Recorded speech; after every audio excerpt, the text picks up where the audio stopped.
Catholics around the world and here at home are mourning the death of Pope Francis. The 88-year-old pontiff passed away early this morning, Easter Monday, at the Vatican. This morning, we're learning more about how he died, as well as his final wishes detailed in his will. It is Monday afternoon. I'm Sarah Bloomquist. And I'm Brian Taff. The big story on Action News today is the death of Pope Francis, a man referred to by so many as the People's Pope. His election in 2013 was historic as he became the first ever Latin American-born pontiff. Late this afternoon, the Vatican released his death certificate, revealing that Pope Francis died from a cerebral stroke, a coma, an irreversible cardiocirculatory collapse.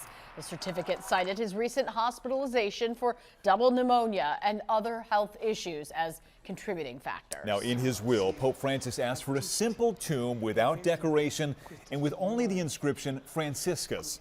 He asked to be buried at the Papal Basilica of St. Mary Major, breaking with tradition of being entombed at the Vatican. This is now a live look at the Vatican right now. It's just after 10 p.m. there. You can see there are still a steady stream of mourners making their way to pay their respects to the late Pope. Well, it was just yesterday that Pope Francis delivered an Easter blessing to a crowd of worshipers, his last public appearance.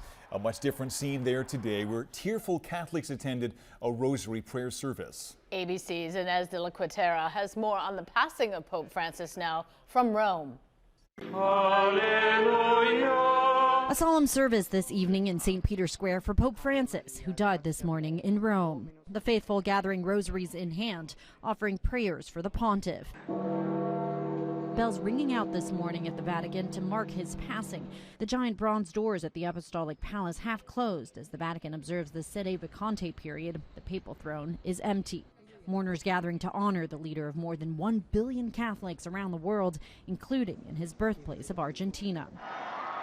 His death comes just a day after Easter, when he celebrated with thousands of faithful. Buona Pasqua. Blessing the crowd from the balcony and greeting them in his Pope-mobile. Beautiful timing on God's part, and my sense was that he celebrated Easter yesterday with the faithful, and he's celebrating with Jesus Christ today in heaven. In his final message Sunday, the Pope calling for peace and unity around the globe, urging an end to the conflicts in the Middle East and Ukraine. On Sunday, he also met with Vice President J.D. Vance, who says he was happy to see him. The pontiff was recently hospitalized for weeks as he battled double pneumonia.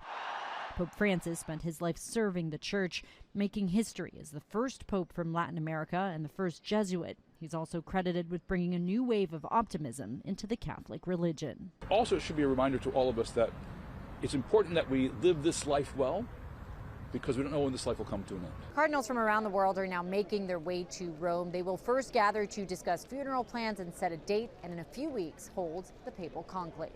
At the Vatican, Inez de la Quatera, Channel 6 Action News.